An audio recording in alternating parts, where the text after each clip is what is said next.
Hello बच्चों, MP teachers guild में आपका स्वागत है।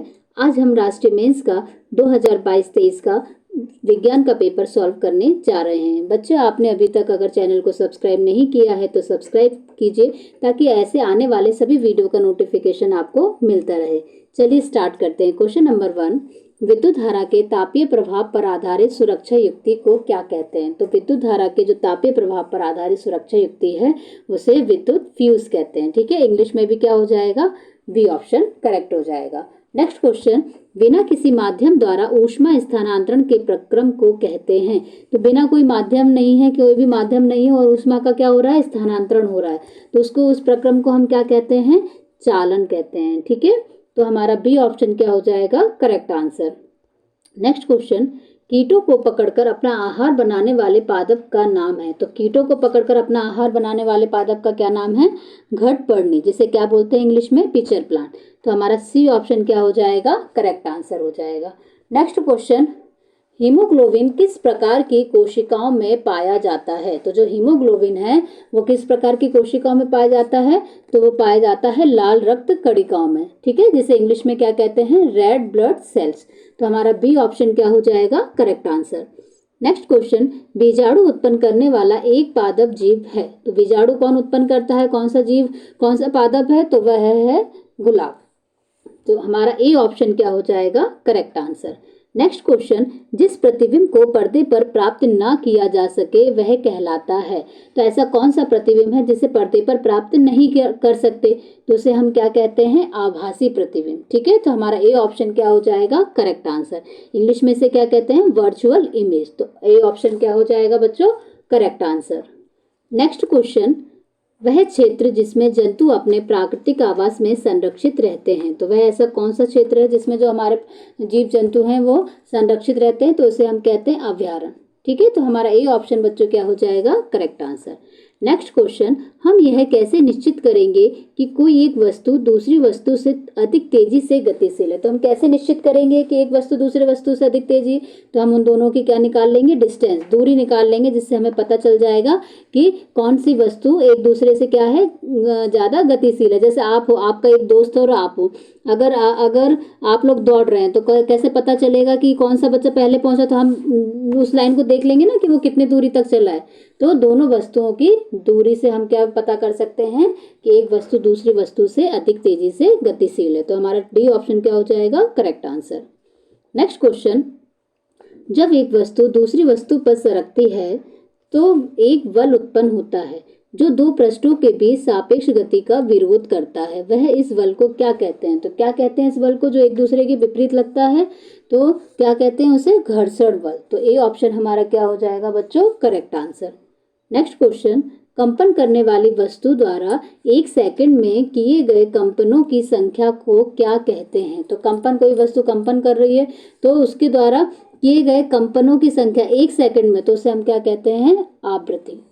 तो हमारा ए ऑप्शन क्या हो जाएगा बच्चों? Correct answer. नेक्स्ट क्वेश्चन, जब कांच की छड़ को रेशम के कपड़े से रगड़ते हैं तो क्या होता है? जब कांच की छड़ को रेशम के कपड़े से रगड़ते हैं तो क्या होता है? छड़ जो होती है, कांच की जो छड़ होती है वो हो जाती है धन आवेशित, और जो कपड़ा होता है वो क्या हो जाता है? ऋण आवेशित। मतलब कि कांच की जो छड़ होती है उस पर कौन सा वाला आवेश आ जाता है? प्लस। और रेशम का जो कपड़ा होता है उस पर कौन सा आवेश आ जाता है? माइनस। ठीक है, मतलब ऋण आवेशित हो जाती है। तो हमारा बी ऑप्शन बच्चों क्या हो जाएगा? Correct answer. नेक्स्ट क्वेश्चन, आपतन कोण परावर्तन कोण के बराबर होता है कब? कभी जो आपतन कोण है वो परावर्तन कोण के हमेशा बराबर रहता है। ठीक है, तो ए ऑप्शन हमारा क्या हो जाएगा? Correct answer. नेक्स्ट क्वेश्चन, आवेशित गुब्बारा दूसरे आवेशित गुब्बारे को प्रतिकर्षित करता है, क्यों? क्योंकि देखो बेटा, मैंने आप लोग को बताया था कि जब एक जैसे समान आवेश होते हैं तो वो क्या करते हैं? एक दूसरे को प्रतिकर्षित करते हैं। मतलब अगर यहाँ पर भी प्लस वाला आवेश है, यहाँ पे भी धन आवेश है, तो ये आपस में क्या करेंगे? एक दूसरे से दूर होने की कोशिश करेंगे, मतलब प्रतिकर्षित करेंगे। तो किसके कारण होते हैं? कि दोनों गुब्बारे पर सजातीय आवेश के कारण। मतलब अगर दोनों गुब्बारे पे प्लस प्लस है या तो दोनों गुब्बारे पे क्या हो? एक जैसा, मतलब समान जो आवेश होते हैं वो एक दूसरे को क्या करते हैं? प्रतिकर्षित करते हैं। तो हमारा ए ऑप्शन बच्चों क्या हो जाएगा? Correct answer. नेक्स्ट क्वेश्चन, किस कारण से स्मारकों के संगमरमर का संक्षारण हो रहा है? मतलब संगमरमर की जगह जो स्मारक बने हुए हैं वो किस तरह से धीरे धीरे धीरे उनका संगमरमर का जो कलर व्हाइट रहता है वो अब किसकी तरफ हो रहा है? पीला पीला हल्का हो रहा है। तो किसके कारण होता है? तो अम्ल वर्षा के कारण क्या होता है? संगमरमर का संक्षारण होता है बच्चों। तो डी ऑप्शन हमारा क्या हो जाएगा? Correct answer. संगमरमर से कौन सी वस्तु बनी, कौन सा स्मारक बना हुआ है? आप एक कमेंट बॉक्स में लिख के बताइएगा। चलिए नेक्स्ट क्वेश्चन, कुछ अवांछित और प्राकृतिक रूप से फसल के साथ उगने वाले पौधे कहलाते हैं। जब आपने देखा कोई भी, जब आप खेत हो या अपने घर में जो भी गार्डन छोटा सा लगाते हैं आप, तो वहाँ पे अपने आप से कोई फसल के साथ कुछ भी घास फूस उगाती है तो उसे हम क्या कहते हैं? तो उसे हम खरपतवार कहते हैं। तो हमारा सी ऑप्शन क्या हो जाएगा? Correct answer. Next question, malaria परजीवी का वाहक है। तो मलेरिया जो होता है वो किसका वाहक है? तो वह है मादा एनीफिलिस मच्छर का। तो मलेरिया किसके कारण होता है? जब मादा एनीफिलिस जो मच्छर है वो काट लेती है, वो मच्छर काटता है तो हमें क्या हो जाता है? मलेरिया। और ये मच्छर हमेशा दिन में काटता है बेटा। तो ये ऑप्शन हमारा क्या हो जाएगा? Correct answer. नेक्स्ट क्वेश्चन, संचरणीय रोगों का मुख्य कारण है। संचरणीय रोग कौन से होते हैं? जो कि हवा में फैलते हैं, जो कि एक दूसरे से फैलते हैं। तो इसका सबसे मुख्य कारण क्या है? हमारी घरेलू मक्खी। जो भी घरेलू मक्खी होती है, पहले तो वो कचड़े में बैठती है और कहीं गंदगी में बैठती है और फिर वही आके हमारे घर में, कहीं हमारे खाने पे बैठ जाती है कहीं।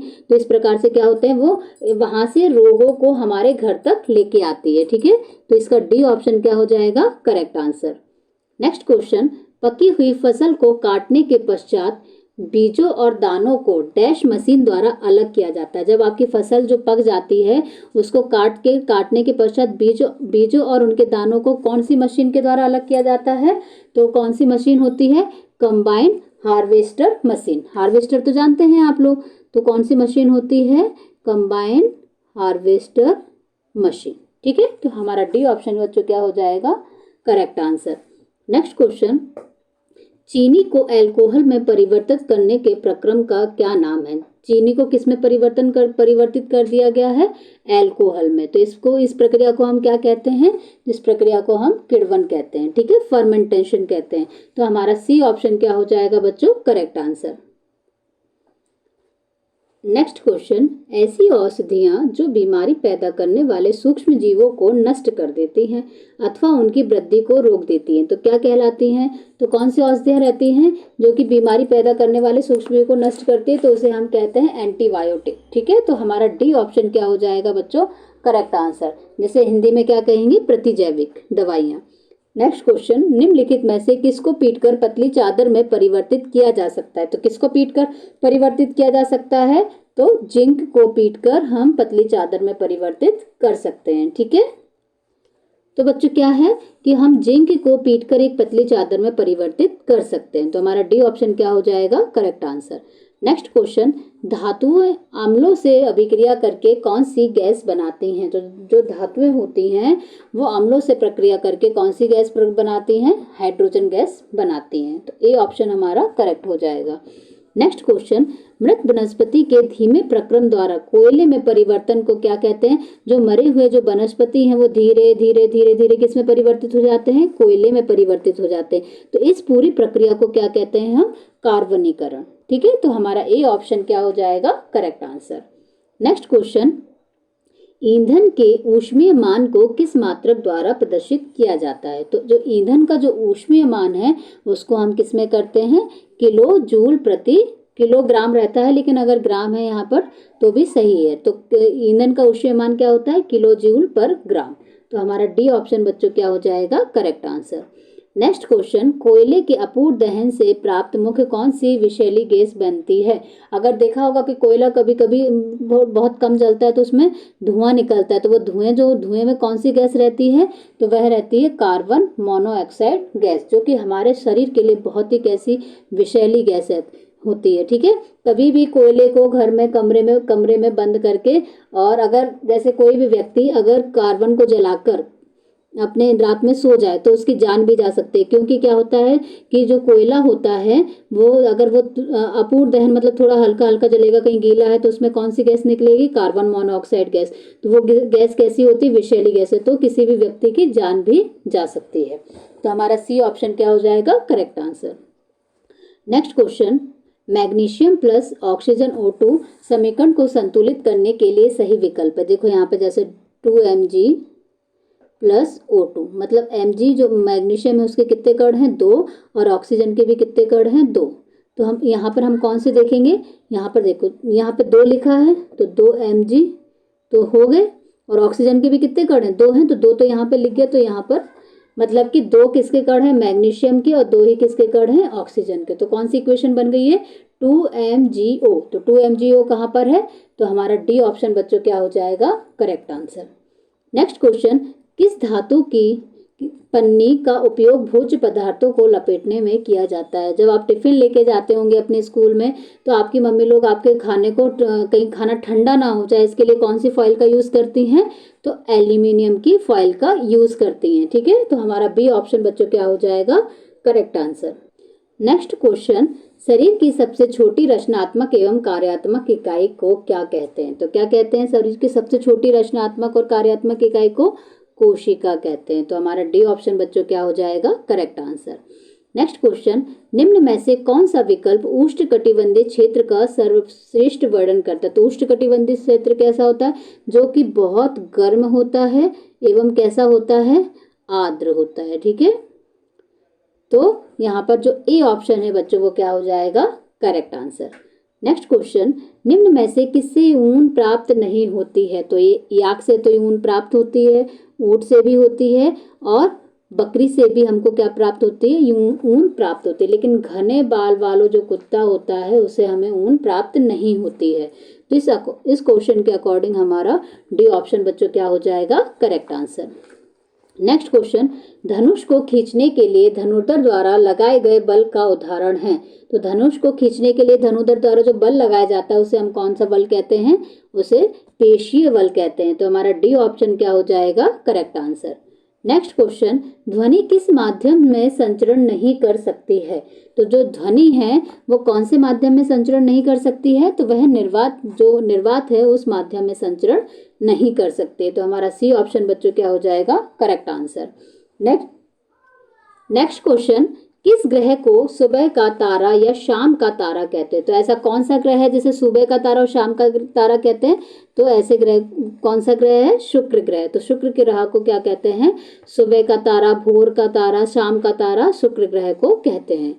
चलिए नेक्स्ट क्वेश्चन, निम्न में से कौन सा गैर जैव निम्नी है, मतलब जो कि बहुत कम क्या होता है, निम्नीकरण जिसका बहुत कम होता है। तो कौन है वो, कागज तो वो हो जाता है, सूती कपड़ा भी नहीं है, लकड़ी भी नहीं। तो जो प्लास्टिक है वो क्या है, गैर जैव निम्नी है। ठीक है बच्चों, तो हमारा बी ऑप्शन क्या हो जाएगा करेक्ट आंसर। नेक्स्ट क्वेश्चन, अग्निशामक में उपयोग की जाने वाली गैस है। अग्निशामक मतलब कि जो आग बुझाने के लिए जो गैस उपयोग में लाई जाती है उस गैस का क्या नाम है। तो उसका गैस का क्या नाम है, उसे हम क्या कहते हैं, कार्बन डाइऑक्साइड। तो हमारा डी ऑप्शन क्या हो जाएगा करेक्ट आंसर। बच्चों अगर आपको वीडियो पसंद आया हो तो इसे लाइक कीजिए, अपने फ्रेंड्स के साथ शेयर कीजिए, और अभी तक आपने चैनल को सब्सक्राइब नहीं किया है तो सब्सक्राइब कीजिए। आप मेरे चैनल पर जाकर इसी तरह के सभी वीडियो देख सकते हैं। बाय बाय बच्चों।